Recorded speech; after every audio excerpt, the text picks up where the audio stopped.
So what's up mga homies? So nandito tayo sa Notorious Motorsports ngayon. So may gagawin tayo dito. Civic RS. So kasama natin ngayon si Sir Harold, no? Sir Harold, saan pa ko kayo galing, Sir Harold?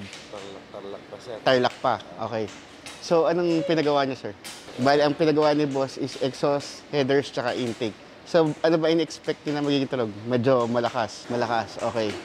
So ngayon, pakinggan natin kung ano magiging tunog niya mamaya. So what's up mga homies? So ito yung ginawa natin. So nag-muffler delete tayo. Ang ginawa natin, nilagyan natin siya ng HKS muffler tip. Kasi gusto ni boss, medyo maingay. So naka 2.5 pipings tayo, naka Y-pipe. Tapos naka 2.5 na pipings. Siyempre, naka resonator tayo. So ang purpose natin dito sa resonator, yung back pressure, tsaka yung ingay ng kotse. So nilagyan natin siya ng resonator. Tapos 304 stainless. Naka laser cut flanges tayo. Pag tatanggalin yung exhaust, madali siyang tanggalin dahil naka-bolt on siya. So ito, nilagyan din natin siya ng flexible pipe. Tapos nanggalin natin yung catalytic converter niya. So naka-down pipe na siya, tsaka naka-headers. So ngayon, pakinggan na natin kung ano yung tunog niya. So what's up mga homies? So nilagyan natin siya ng air intake. Tapos nilagyan natin siya ng down pipe or headers. So tinanggalan natin yung catalytic converter niya. So purpose natin dito, maingay, mabilis at matipid sa gas. So ngayon, pakinggan na natin kung ano yung tunog niya.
Ano masasabi mo sa ginawa natin headers, intake, exhaust? Okay yan, net. Ganda. Sarap. Satisfied ba, boss? Oo. Sulit yung biyahe. Sulit kahit So all the way from Tarlac, no? Oo, kahit ilang oras pa. 3 oras yung biyahe, no? Sulit So ang may pagod. shoutout tayo. Anong pangalan ni Sir, ano? Ay, shoutout kay paring Brian Narizo. Si Sir Brian Narizo. Okay.